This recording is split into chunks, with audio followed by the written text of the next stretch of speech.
Dear students, ninth class में geography में हमारा चैप्टर फोर्थ क्लाइमेट चल रहा है। In previous class we have seen the factors of climatic India. India का जो क्लाइमेट है उसको अफेक्टेड करने वाले कौन से फैक्टर्स हैं उनके बारे में प्रीवियस क्लास में हमने डिस्कशन किया था। इस क्लास में हमारा टॉपिक है द इंडियन मानसून। भारतीय मानसून के विषय में हम डिस्कस करेंगे। And next topic is the onset of the monsoon and withdrawal. Monsoon का प्रवेश इंडिया में कैसे होता है और इसकी वापसी किस प्रकार होती है वो हम इस चैप्टर में डिस्कस करते हैं। द इंडियन मानसून, भारतीय मानसून के विषय में डिस्कस करते हैं। The climate of India is strongly influenced by monsoon winds.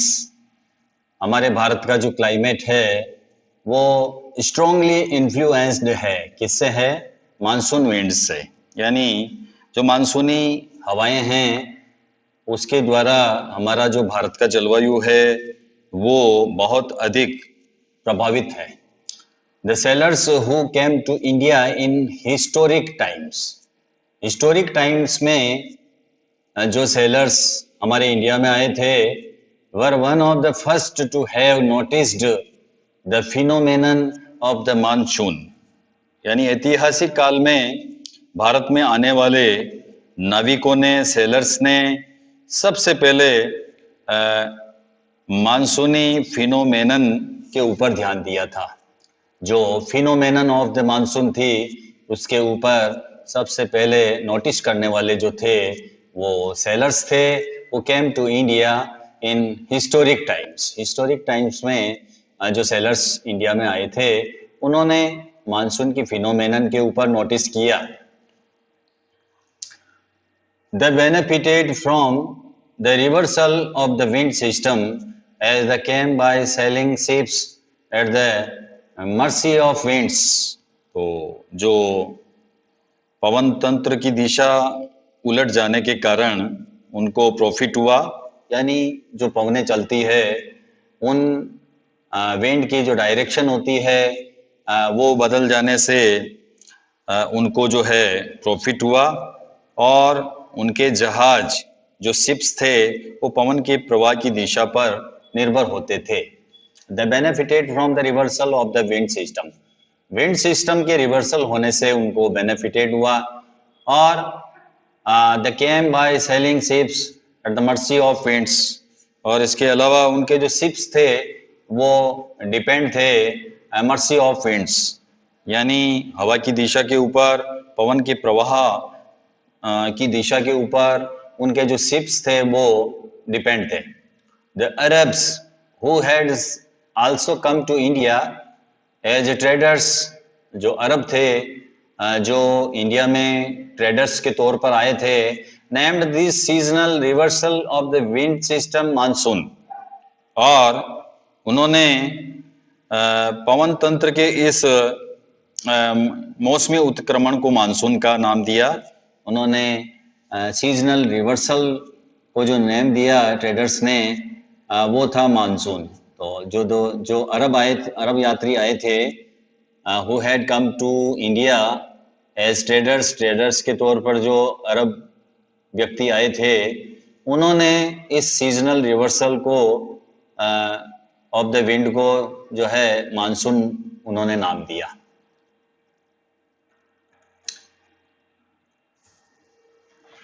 The monsoon are experienced in the tropical area roughly between 20 degree north and 20 degree south. Monsoon का प्रभाव जो tropical area है रफली बिटवीन 20 डिग्री उत्तर 20 degree दक्षिण के बीच में इसका जो है मानसून का प्रभाव रहता है। To understand the mechanism of the monsoon, monsoon के मैकेनिज्म को समझने के लिए the following facts are important. जो निम्नलिखित जो फैक्ट्स है वो इम्पोर्टेंट है। फर्स्ट है the differential heating and cooling of land and water creates low pressure on the land mass of India while the seas around experience comparatively high pressure। तो एक तो स्थल और एक जल, स्थल और जल के गर्म और ठंडा होने की प्रक्रिया से भारत के स्थल भाग पर लो प्रेशर का क्षेत्र बन जाता है, और जबकि इसके आसपास के जो सीज है, जो समुद्र है, उनके ऊपर हाई प्रेशर का जो है वो क्षेत्र बन जाते हैं। इसके कारण the differential heating and cooling of the land and water, land और वाटर जो है उनके हीटिंग और कूलिंग होने से जो एरियाज है, जो स्थल भाग है, स्थल भाग पर जो है लो प्रेशर का लैंड मास हो जाता है, और जो सीज है, सीज के जो अराउंड वाला जो रीजन्स है वो हाई प्रेशर वाला हो जाता है। सेकंड है the shift of the position of intertropical convergence zone ITCZ। ITCZ का फुल फॉर्म है इंटरट्रॉपिकल कन्वर्जेंस जोन। तो ये जो ITCZ है in summer over the Ganga plain, this is the equatorial throw normally positioned about 5 degree north of the equator। तो in summer गर्मी की ऋतु में इंटरट्रॉपिकल कन्वर्जेंस जोन, इसकी स्थिति के कारण गंगा के मैदान की ओर ये वाला जो पार्ट है वो खिसक जाता है। This is the equatorial trough normally positioned about 5 degree north of the equator. ये विषुवतीय जो गर्त है वो प्राय विषुवत वृत्त से 5 डिग्री उत्तर में स्थित होता है। It is also known as the monsoon trough during the monsoon season, और इसे मानसून ऋतु में मानसून गर्त के नाम से भी जाना जाता है, मानसून टफ, मानसून टफ भी इसको कहा जाता है। सी है the presence of the high pressure area east of Madagascar approximately at 20 degree south over the Indian Ocean। Hind महासागर में मेडागास्कर के पूर्व में लगभग 20 डिग्री दक्षिण अक्षांश के ऊपर हाई प्रेशर का जो रीजन्स है वो बन जाता है। मेडागास्कर का जो क्षेत्र है दक्षिण अक्षांश के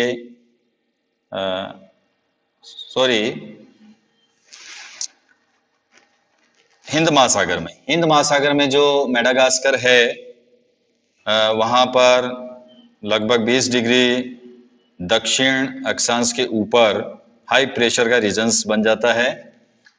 the intensity and position of this high pressure area affect the Indian monsoon, और ये जो इंटेंसिटी और position of this high pressure का एरिया जो है वो इंडियन मानसून को अफेक्ट करता है, प्रभावित करता है। तो इस उच्च दाब वाले क्षेत्र की स्थिति और जो इंटेंसिटी है, तीव्रता है, वो भारतीय मानसून को प्रभावित करती है। The Tibetan plateau gets intensively heated during summer, और ग्रीष्म ऋतु में तिब्बत का पठार बहुत अधिक गर्म हो जाता है। which result in strong vertical air currents and the formation of low pressure over the plateau at about 9 kilometer above sea level, और जिसके कारण पठार के ऊपर समुद्र से लगभग 9 किलोमीटर की ऊंचाई पर जो है वो वर्टिकल एयर करेंट्स यानी तीव्र ऊर्ध्वाधर वायु धाराएं, और इसके अलावा हाई प्रेशर का निर्माण होता है। The movement of the westerly jet stream to the north of the Himalayas and the presence of the tropical easterly jet streams over the Indian peninsula during summer, और समर में हिमालय के उत्तर पश्चिम jet धाराओं और भारतीय प्रायद्वीप के ऊपर उष्णकटिबंधीय पूर्वी जेट धाराओं का प्रभाव होता है। तो इंटर ट्रॉपिकल कन्वर्जेंस जोन क्या है? ITCZ, जैसा कि ऊपर आया है। इंटर ट्रॉपिकल कन्वर्जेंस जोन इसका फुल फॉर्म है। ये क्या है, इसको हम देखते हैं। The inter tropical convergence zone ITCZ is a broad throw of low pressure in equatorial latitudes। ये जो इक्वेटोरियल लेटिट्यूड्स है उसमें विस्तृत गर्त निम्न दाब का क्षेत्र होता है, लो प्रेशर का एरिया होता है ये। This is where the north east and the south east trade winds converge, और यहीं पर उत्तर अंत उष्ण कटिबंधीय अभिसरण क्षेत्र, पूर्वी और दक्षिणी पूर्वी व्यापारिक पवने आपस में यहाँ पर मिलती है। This convergence zone lies more or less parallel to the equator but moves north or south with the apparent movement of the sun. और ये जो क्षेत्र है, ये जो ITCZ का जो रीजन्स है, ये रीजन्स विषुवत के लगभग समांतर होता है, पैरेलल होता है, parallel to the equator, equator के पैरेलल होता है। लेकिन सन का जो मूवमेंट है, सन की जो अपैरेंट मूवमेंट है, उसके साथ साथ ये भी जो है उत्तर और दक्षिण में खिसकता रहता है, मूव्स नॉर्थ एंड साउथ। ये सन की जो अपैरेंट मूवमेंट है उसके कारण ये मूव्स होता है नॉर्थ और साउथ, साउथ की तरफ जो है ये मूव होता है। अपार्ट फ्रॉम दिस, इसके अतिरिक्त, it has also been noticed that changes in the pressure condition over the southern oceans also affect the monsoon। इसके अलावा दक्षिणी महासागर के ऊपर दाब की अवस्थाओं में परिवर्तन भी मानसून को प्रभावित करता है। जो प्रेशर की जो कंडीशन है उसमें चेंज होने के कारण दक्षिणी महासागरों के ऊपर की जो कंडीशन है उसमें परिवर्तन के कारण जो है मानसून अफेक्टेड होता है, प्रभावित होता है। Normally when the tropical eastern south Pacific ocean experienced high pressure, सामान्यतः जब दक्षिण प्रशांत महासागर के जो उष्ण कटिबंधीय पूर्वी भाग है उनमें उच्च दाब बनता है, हाई प्रेशर बनता है। The tropical eastern Indian ocean experience low pressure, और हिंद महासागर के उष्ण कटिबंधीय पूर्वी भाग में निम्न दाब होता है। तो दक्षिण प्रशांत महासागर के उष्ण कटिबंधीय पूर्वी भाग में उच्च दाब होता है और हिंद महासागर के उष्ण कटिबंधीय पूर्वी भाग में निम्न दाब होता है। बट इन सर्टेन ईयर्स, लेकिन सर्टेन ईयर्स में there is a reversal in the pressure conditions and the Eastern Pacific has lower pressure in comparison to the Eastern Indian Ocean। लेकिन कुछ वर्षों में वायुदाब की स्थिति विपरीत हो जाती है और प्रशांत महासागर के ऊपर हिंद महासागर की तुलना में निम्न दाब का क्षेत्र बन जाता है। This periodic change in pressure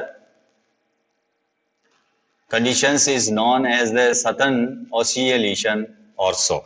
और दाब की अवस्था में इस नियतकालिक परिवर्तन को दक्षिणी दोलन के नाम से जाना जाता है, सदर्न ऑसिलेशन कहा जाता है।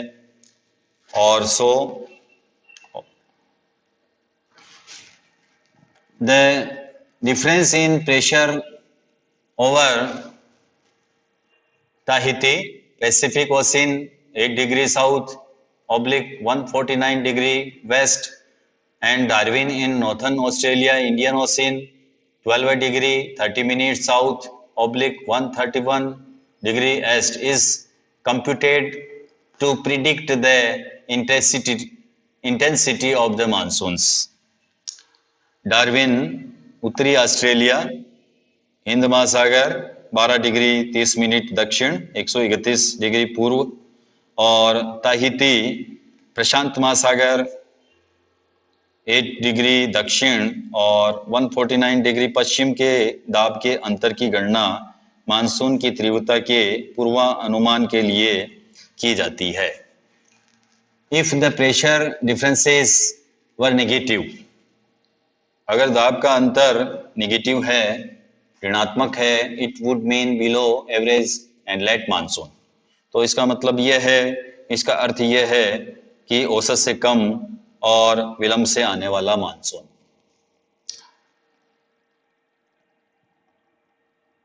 A feature, it would mean below average and late monsoon. A feature connected with the ESO is the El Nino phenomenon, in which a warm ocean current that flows past the Purvaya coast. El Nino दक्षिण दोलन से जुड़ा हुआ एक features है. El Nino जो है वो दक्षिण दोलन से जुड़ा हुआ जो है एक फीचर्स है.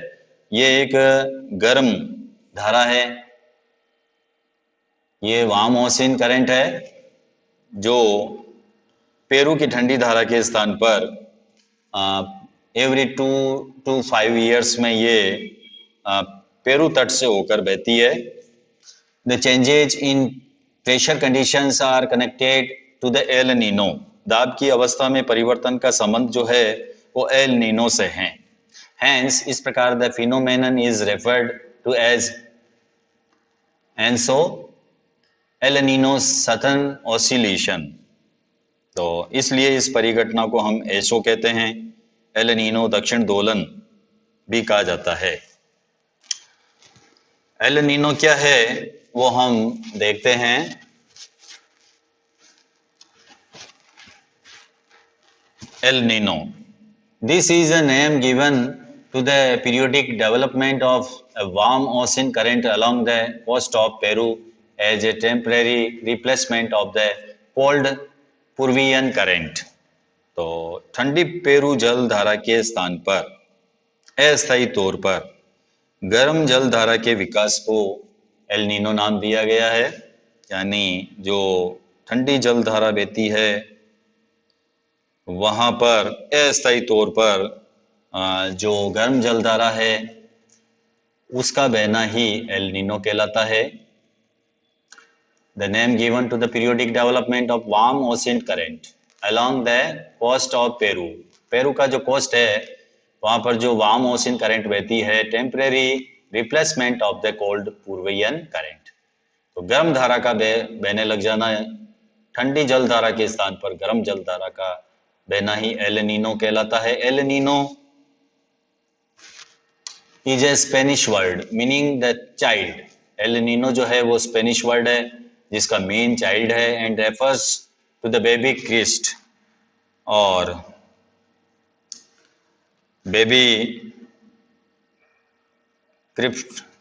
क्राफ्ट को ये व्यक्त करता है, जिसका रीजन है as this current starts flowing during Christmas. क्योंकि ये धारा जो है क्रिसमस के समय बहना शुरू करती है, इसलिए इसको बेबी क्रिस्ट कहा गया है. The presence of the El Nino leads to an increase in sea surface temperatures and weakening of the trade winds in the regions. El Nino की उपस्थिति समुद्र की सतह के ताप को बढ़ा देती है. समुद्र की सतह का जो ताप है, जो सी सरफेस टेम्परेचर है, उसको जो है एल नीनो जो इंक्रीज कर लेता है. And weakening of the trade winds in the regions, और इस क्षेत्र में व्यापारिक पवनों को ये शिथिल कर देता है, कम कर देता है. The onset of the monsoon and withdrawal. तो मानसून का आगमन किस प्रकार होता है और इसकी वापसी किस प्रकार होती है वो हम देखते हैं। The monsoon unlike the trades are not steady winds but are pulsating in nature। व्यापारिक पवनों के विपरीत मानसूनी पवनें नियमित नहीं है, लेकिन ये स्पंदमान प्रवृत्ति की होती है। इनकी जो नेचर होती है वो पल्सेटिंग होती है। पल्सेटिंग का मतलब स्पंद करती हुई ये प्रतीत होती है। Affected by different atmospheric conditions encountered by heat. और उष्णकटिबंधीय समुद्रों के ऊपर प्रवाह के दौरान ये विभिन्न वायुमंडलीय अवस्थाओं से प्रवाहित होती है। The duration of the monsoon is between 100 to 120 days from early June to mid September।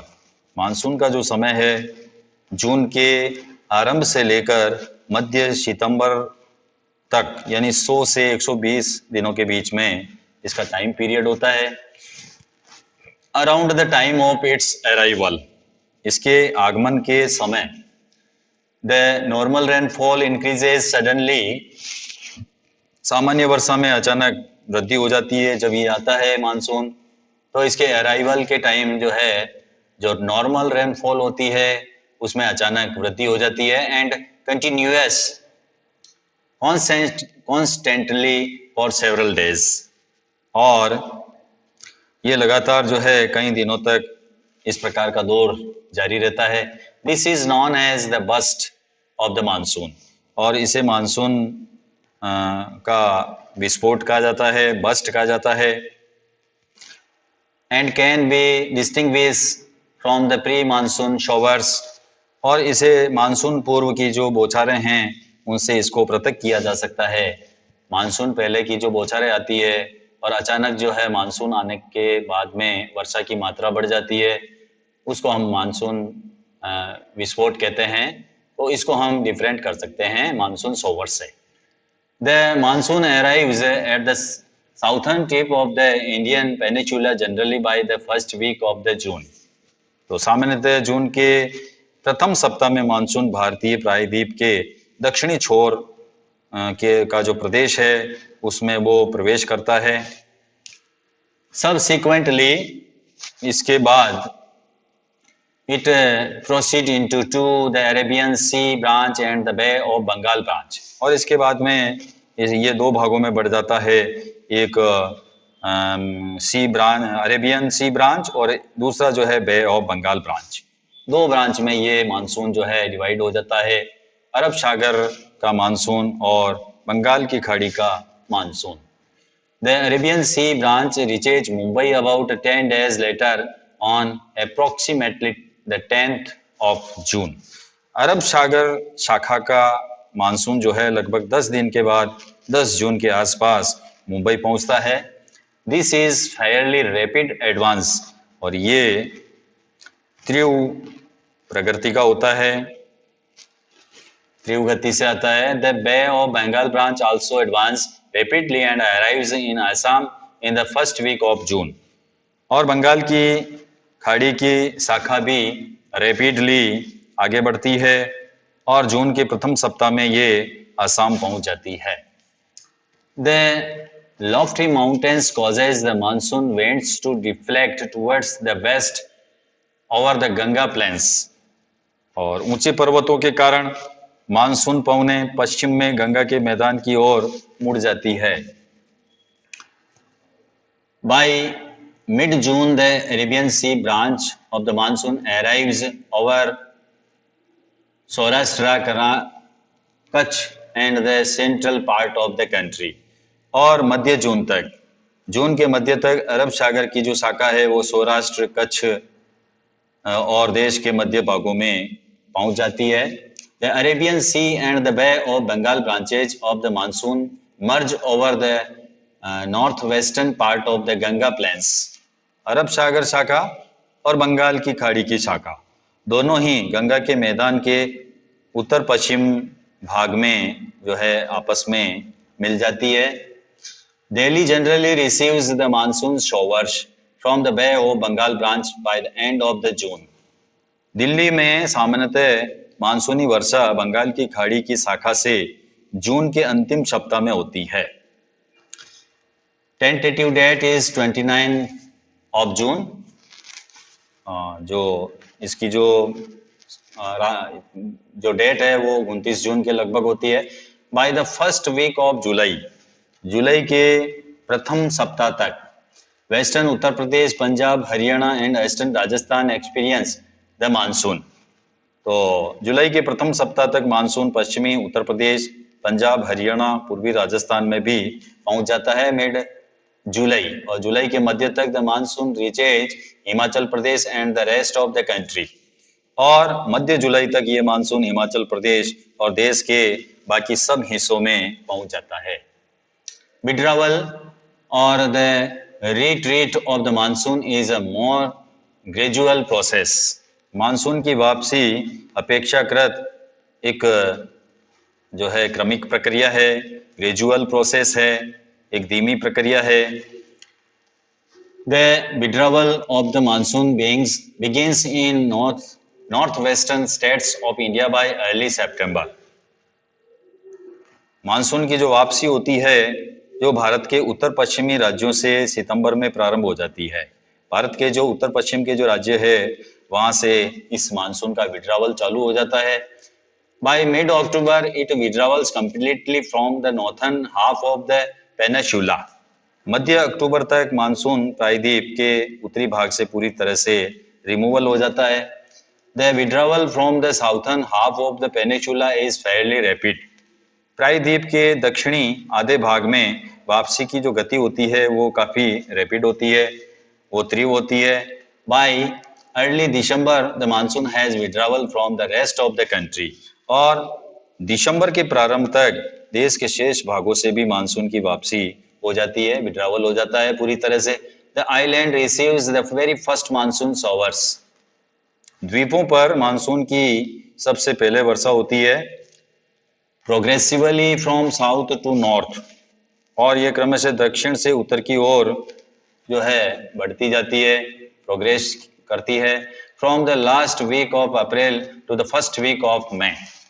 यानी अप्रैल के अंतिम सप्ताह से लेकर मई के प्रथम सप्ताह तक जो है इसकी प्रोग्रेस होती रहती है दक्षिण से उत्तर की ओर. The withdrawal takes place progressively from north to south from the first week of December to the first week of January. और मानसून की वापसी भी क्रमशः दिसंबर के प्रथम सप्ताह से जनवरी के प्रथम सप्ताह तक उत्तर से दक्षिण की ओर जो है होती जाती है. By this time the rest of the country is already under the influence of the winter monsoon. और इस समय देश का जो रिमेनिंग पार्ट होता है, शेष भाग होता है, वहां पर विंटर मानसून चालू हो जाता है. तो इस प्रकार जो है ये हमारा द मानसून वाला जो चैप्टर ये टॉपिक्स है वो यहीं पर हम खत्म करते हैं. नेक्स्ट जो हमारा टॉपिक है द सीजन्स, जो ऋतुएं हैं हमारे यहाँ पर, उनके बारे में हम नेक्स्ट क्लास में डिस्कशन करेंगे. Thank you, have a nice day.